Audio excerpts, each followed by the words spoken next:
जब डीडॉलराइजेशन होगी और उसकी पेगिंग होगी तो आपने उसमें जिक्र किया था कि किसी कमोडिटी के साथ पेगिंग हो सकती है, जैसे स्टील हो सकता है, व्हीट हो सकता है, एक्सेट्रा एक्सेट्रा।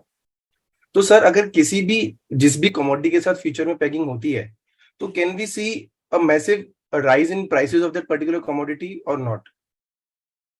बिल्कुल, हमने पहले भी इसको जनवरी या फरवरी में जब वेबिनार्स करे थे तो इसके ऊपर चर्चा रखी थी हमने कि आने वाले समय में आइडली जो करेंसीज हैं वो करेंसीज की जो बैकिंग होगी वो उस रिस्पेक्टिव इकोनॉमी के नेचुरल रिसोर्सेज के साथ होगी। और ये जरूरी नहीं होगा कि गोल्ड ही रहेगा, क्योंकि 1945 से पहले gold was the only commodity जिसके साथ करेंसी को बैकिंग करी गई, starting from 16th century, 17th century, 18th century, 19th century until 1945। अब इसलिए आप देखेंगे आने वाले समय में कि हर इकोनॉमी ये कहेगा कि मेरे यहाँ पे माइंस लिथियम के निकल गए, कोई कहेगा यूरेनियम निकल गया, कोई कहेगा कोल निकल गया। और आपने देखा भी होगा in the last few months अचानक ही सारे देश जाग गए। इसके कारण डेफिनेटली कमोडिटीज इन डिमांड बहुत ज्यादा बढ़ेगी। माइनिंग एक्सप्लोरेशन, जिस भी कंट्री में माइंस अवेलेबल हैं, क्योंकि कंट्रीज को ऐसा नहीं कि अचानक आज ही पता लग गया है। कंट्रीज को आज से 5-10 साल पहले पता था कि मेरे यहाँ पे यहाँ माइंस है, मगर वो चुपचाप बैठे रहे, क्योंकि जैसे ही वो बोलते तो यूएस या चाइना उनको एक्सप्लॉइट कर लेता। पावरफुल कंट्रीज तो बोल सकते हैं, मगर नॉट सो पावरफुल कंट्रीज ऐसा बोल नहीं पाते थे। मगर अब उनको हिम्मत आ गई है कि अगर आज नहीं बोला तो धीरे धीरे करके जैसे वर्ल्ड ऑर्डर चेंज हो रहा है, वो अपनी कमोडिटी का जो वर्चस्व है, जो पावर है, उसको दिखा नहीं पाते।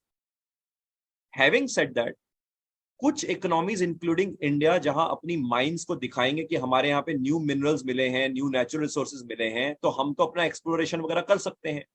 मगर कुछ कंट्रीज ऐसे हैं जो अपना एक्सप्लोरेशन खुद नहीं कर पाएंगे, तो वहां पे आपको काफी सिविल अनरेस्ट होते हुए दिखेगा। और ये मैंने ऑलरेडी आज से 1-1.5 साल पहले इवेंट एंड टाइम एनालिसिस की जो मास्टर वीडियो नंबर 1 है उसमें ये इसका जिक्र किया हुआ है। तो वो एक क्योटिक सिचुएशन रहेगी।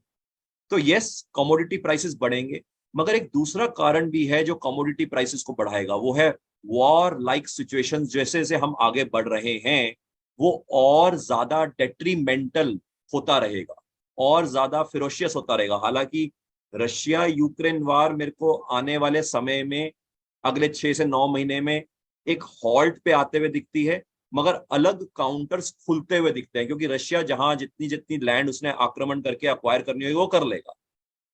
अब इसका मतलब तीसरा एक और रीजन है कमोडिटी प्राइसेस बढ़ने का, नेचुरल कैलामिटीज।